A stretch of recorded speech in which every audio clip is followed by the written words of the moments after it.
Okay guys, you've seen the thumbnail and you know what this one's about. This is the rival MT8 from Team Associated. And if you've been watching the channel for a while, you watched me unbox this little guy, and that's the MT10, and it's the rival as well.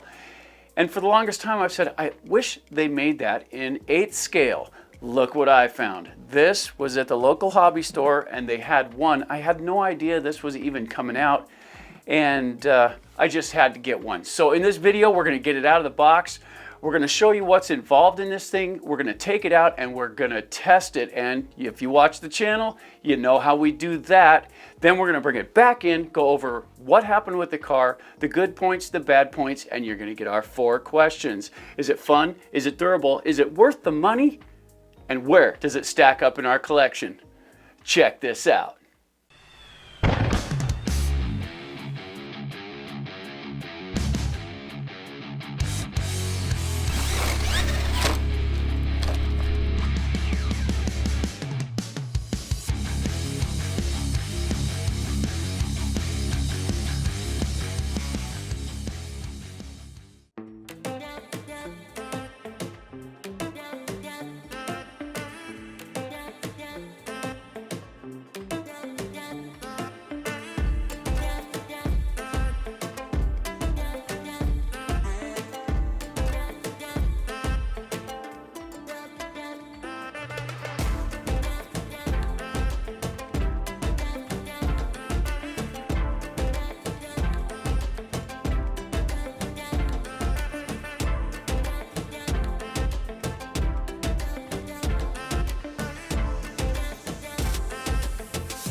Okay, so let's get this thing out of the box.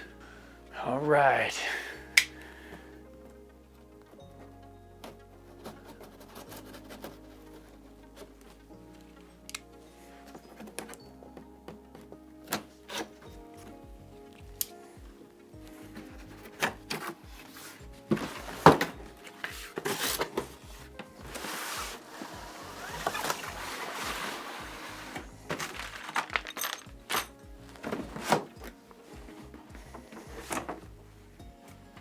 Nice. Okay. Radio there. Look at that. That's cool. Check that out. That's pretty cool looking. You know, I was kind of curious what this was going to look like. You know, I have the MT10 sitting right there, and this is a little lighter in color, but it's definitely got the mass I was looking for. Cool. So let's get the stuff out and lay it out, and we'll get you down and close. But before we get into the radio gear and all that stuff, we've got one mission that I really enjoy when the plastic is like this. We got to get this thing peeled. And from what I'm seeing here, I got to pull the hood pins to get it. So let's do that. All right. This is always the fun part. Oh yeah, they always look so awesome when they're brand new. Check this out. Look at the detailing in the paint. It's real subtle because there's some light gray in there, but the scattered design on the sides and stuff, it really does send this, it makes it look really cool. It'll never look this good again. Cool, let's check out the radio and stuff. Okay, so first off, let's have a look at the radio. This is the XP120. And this is the same radio that came with the MT10. And right off the bat, it worked pretty good. The spring tension in the wheel's good. The trigger feels okay. It's not too bad in the hand. And it does have some decent controls with dual rates, reversing, and so forth. Not a bad radio that way. But within 4 or 5 batteries, this gave up. And it didn't last in that car. I'm hoping it does better in this one. Also, in the packet here, let's get a look at this stuff. It comes with a pretty rudimentary toolkit. There's a wheel wrench there. Here are some Allen wrenches to get you going there. Here's a binding loop, so it allows you to bind the radio. And then let's get into the manual. This is the instruction manual here, and it covers just about everything that you want to look at as far as the radio and all that goes. That's in that one. It has a certificate of conformity. I'll have to go through that and see what that's about. And then it has this, and this is pretty cool. I've seen people show this one. Look at the detailed pictures and all the part numbers for every part. And if you look, it shows you how to put things together. So when you get to a certain point and you don't exactly know what to do with your car, this is so detailed, you can definitely figure your way through it. A really good manual. Okay, with that out of the way, let's get down inside this and see what makes it tick. Okay, let's have a look in there. So it does have a little bit of bracing for the bumpers and the wing here. It does have skids on the top, pretty straightforward. Really thick plastic though, I'm kind of impressed with that. And when you get down inside here, this has a 2100 kV motor in it, and it does have a 150 amp Reedy speed control. And you know, when I was racing, Reedy was one of the top names in that alongside Novak, and those were pretty good units. I'm not sure what this servo is going to do yet until we give it a try. It does have LEDs front and rear, and it does have a center differential that's right in the middle, just like a lot of the top bashers nowadays. So you've got good control there. You do have aluminum center braces that go this direction, which is nice. Let's have a look at the bottom here. In the bottom, it has a stamped chassis, and it is textured. This is all inset here. These are plastic on the outside, aluminum down the center, and you know, it feels about average. It's pretty thick chassis, really. Pretty tough looking deal, so that's pretty cool. This one does come with a wheelie bar that has 4 adjustment points on it, so you can set the angle you're looking for with the wheelie bar. So it'll be interesting to see how this works. You know what's really cool about this is it feels so plush on the suspension, and that's front and rear. They're just, Associated's really known for doing suspension right, and these feel awesome, and the arms look nice and thick. If you can get a look at those, the arms here, really stout looking arms. I don't know what kind of flexibility those are going to have. We'll have to wait and see, but they do have some good aluminum binding straps for the pins, so perhaps that'll hold out pretty well. This area right here could be a weak point, and that's because these shafts can bend and snap off instead of just having a solid plastic one that can flex. These do have the solid connectors up here at the tops, and that's, you know, that's one thing. The body mount looks pretty good. The radio box, pretty straightforward. All you got to do is pull this pin right there and you're inside with no problems. So all in all, it looks like a pretty good build. It does sit pretty high. It is a monster truck, so that makes sense that it would sit that high, but if you drop it, it sticks, which is kind of nice. If I take this way up by the ceiling and drop it, it still just sticks. It doesn't bounce real bad. The back bounce just a little, but nothing major. There we go. That's what's inside. There you go, guys. That's what comes in the box for the Associated MT8 Rival. And you know, I really do like the look of it. It does look more like a stunt rig than it would be like a high performance one, but we won't know till we get it out there. We'll get some batteries in this thing and check it out. You know what that means, right? There's only one thing left to do. Let's take it out and test it. Check this out.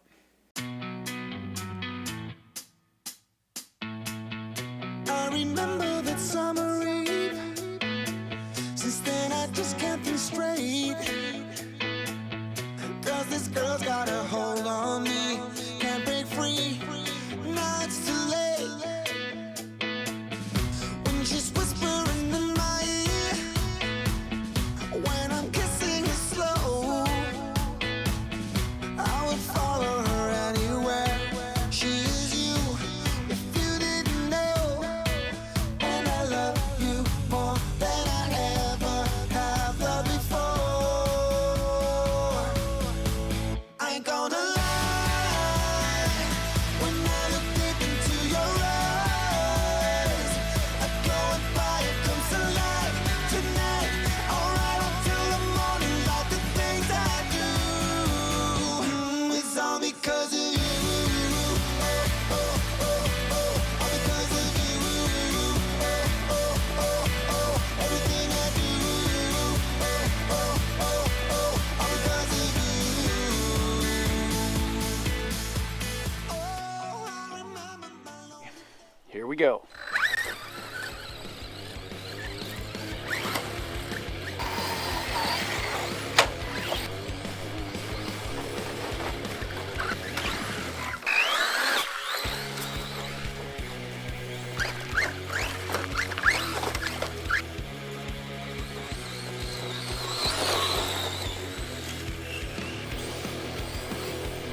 Okay guys, there you go. That's the running footage for the Associated MT8. Now this little truck is really cool and it does have a fairly short wheelbase. Now that makes this a lot more of a stunt truck than an outright performer like the Creighton, or even something longer like the Italian XL, which has a longer wheelbase, keeps the front end down better, makes it a lot more controllable. However, this is a Team Associated car, and even with all the bashing we put on it, the suspension is still as smooth as butter. But that does not mean it's a flawless truck. This one has its issues, but this is more of a racing build platform, and what I mean by that is the way the suspension works, the way the handling, the roll in it works, the way it all is put together speaks to the thoroughbred in the Associated line. Now, it really does have great suspension. The shocks work as advertised, and overall, it's a really good build, but it does have its issues. Let's get into those right now. So first off, I want to talk about this, and this is the rear hub carrier, and here's the other piece. So these two right here, it isn't a very big system here. It's pretty small, and it seems more like a 10th scale sized component, and it is a bit fragile. It did shatter right across the top here, and this wasn't even from a bad bounce. We did a nice triple backflip, landed it perfectly, and it ruptured this. It broke it right off the bat. These are not nearly durable enough for what the car is designed for, and when you're going to do stuff with a stunt truck, which is basically what this is, you're going to need a lot healthier system than there. So I'm going to look for a kind of upgrade for this. Hopefully they'll have some aluminum ones for the outside, but still, if Hot Racing or say RPM or somebody along those lines would build something for this vehicle, it would really improve the durability on it. And also, on a second note here, this just came down, and when the vehicle came off a small jump and it maybe got 2 feet of air, it came down on the side like this. Not a big impact, something relatively simple, and it shattered this component, and this is the other half, and this is part of the bell crank assembly for the steering, and this is the lead that goes through the car and connects both sides, and it simply snapped. Look at the size of this, guys. It's little tiny. It has very little mass to it. It's simple plastic, very little buildup on it. As far as strength goes, it's really limber, but it's very fragile. The plastic they're using doesn't bend enough, and it didn't take much to shatter this. So the bell cranks are also a weakness that need to be addressed. I'm really hoping somebody comes up with a CNC version of it so it's got some strength in there. Those two components are the weaknesses, and it really sucks when you get out and you're having a good time and you break something simple like that, because look, I didn't stock up on parts for this thing, so I had to wait each time. I got this a couple of weeks ago, and I've had to wait for parts, which kind of sucks a little bit, but at the same time, they were really easy to put in, and then of course I had to get one of these. And this is the front bumper assembly, and there are 2 struts, and I don't know if you can see them in here. What they are is right here. And if you look at the vehicle, right here on the front bumper, there's a strut here and a strut there, and that's what holds it to the bottom, and then you've got the compression ring or the concussion ring up top. And it's really a strong bumper, but these are pretty fragile too. And I did manage to break one. And I'm pretty sure that was one where I came down on the nose, but it should be able to take that. That being said, those are the only 3 items that I had problems with.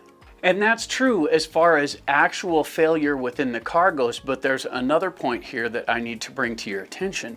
And this does handle good. It's got a decent servo in here. The radio, as far as I'm aware, does not have a gyro in it, and so the radio itself has no control over one. I haven't got the receiver out, but it's the same radio system that was in the MT10. That did not have one either. However, this moves real easily inside the car. So it's not a super strong servo, and the problem with that is when you get this in the air and it starts to overspin the tires and these grow, and they get nice and big, you'll watch the car turn, but you'll watch the wheels turn on their own. It's the centrifugal action within the tire here that causes that inertia, like when you spin the front wheel on a bicycle and try and turn the bars. This moves around a bit and it changes your trajectory in the air. And when you hear it rubbing, you hear this kind of sound when you're spinning a backflip. That's because the wheels turn, they swell, and then they hit the body. And it's an unpleasant sound when it does that. I'm thinking a little stronger servo might solve that problem, but as it stands, the one that's in it is just a little light for the job. That being said, for a short wheel-based vehicle, this controls really well. Now, all the running footage that you saw on the tracks, that was done at 4S with this vehicle, and it handled admirably. On the oval track, it was really controllable. It was a lot of fun to play with. On the off-road track, it was pretty good as well. You had just enough pep to get the things sorted out when you come off the jumps.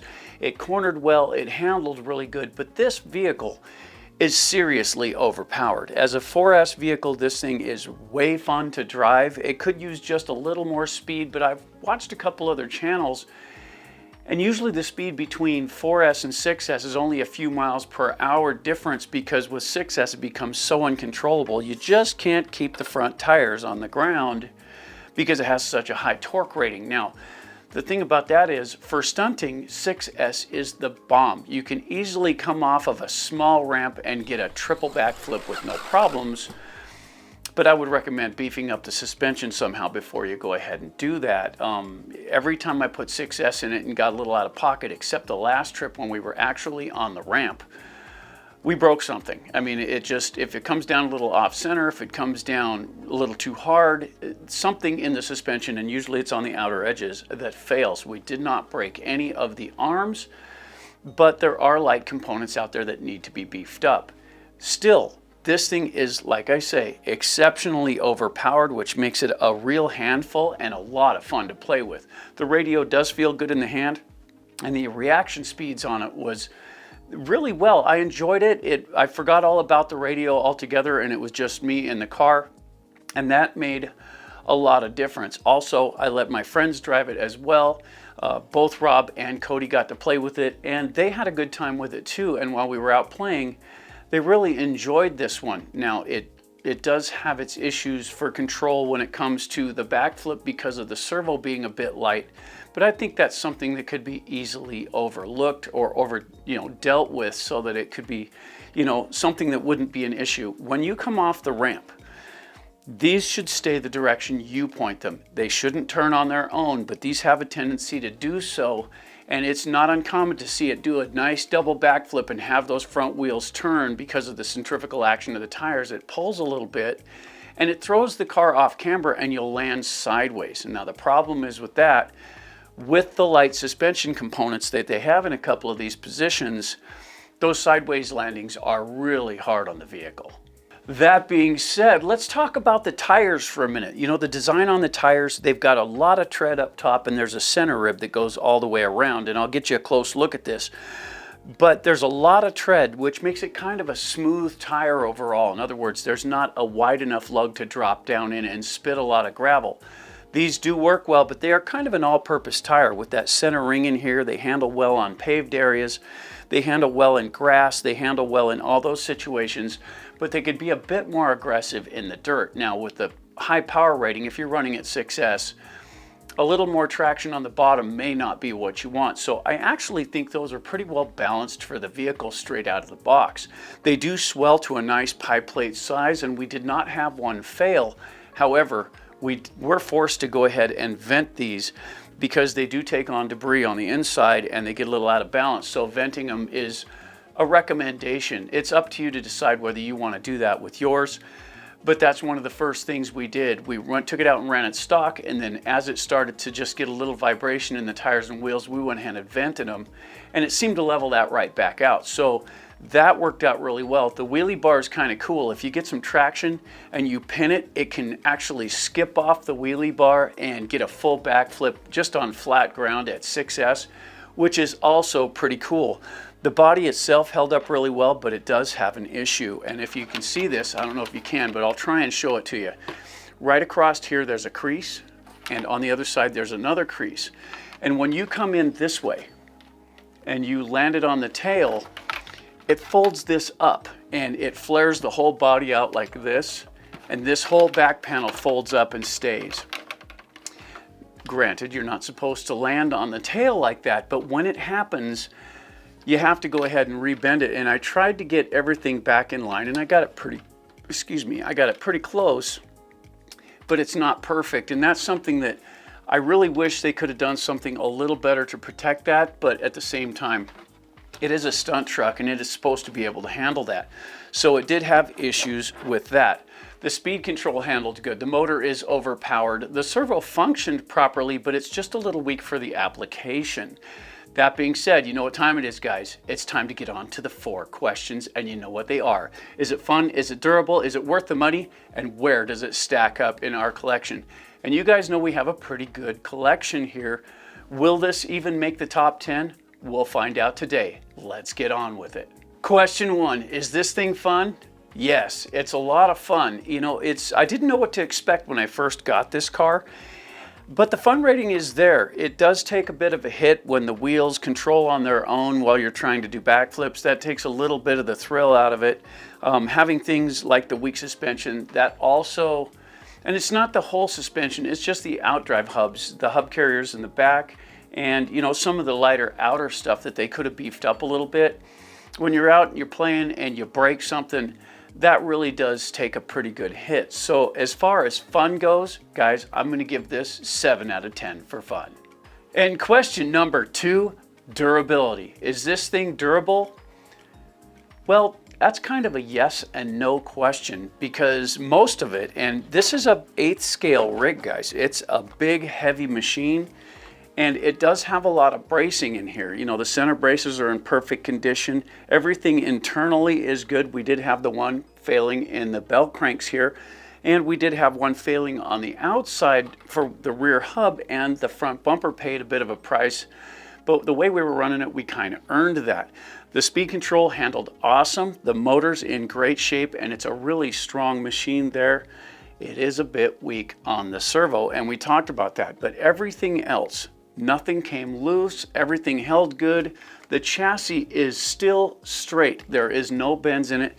The formed chassis that we have here, it has all these embeds all through here. It's got the bracing here, and it's shaped on the outsides, and it's 4 millimeters thick.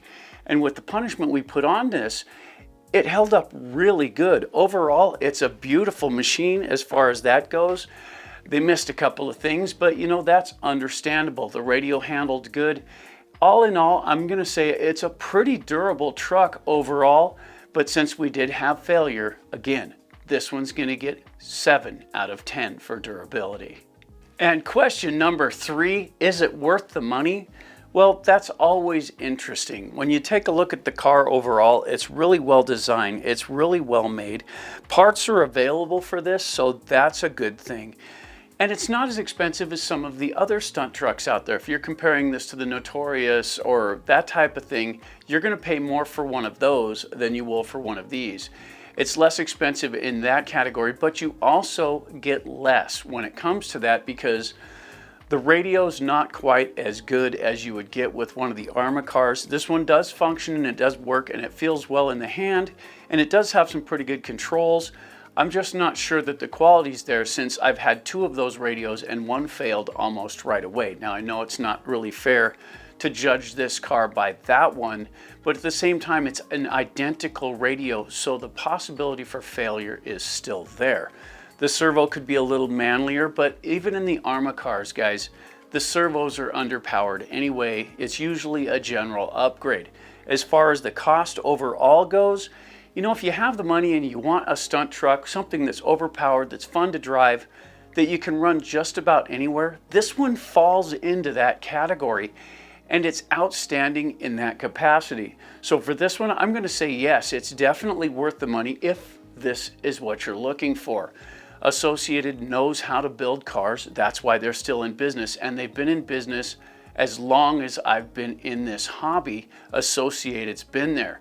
And so they have a long track record to draw from, which makes this a real pedigree as far as the overall experience of the company and what they've done in the past. They've applied to this one, and it does work really well. So as far as, is this worth the money?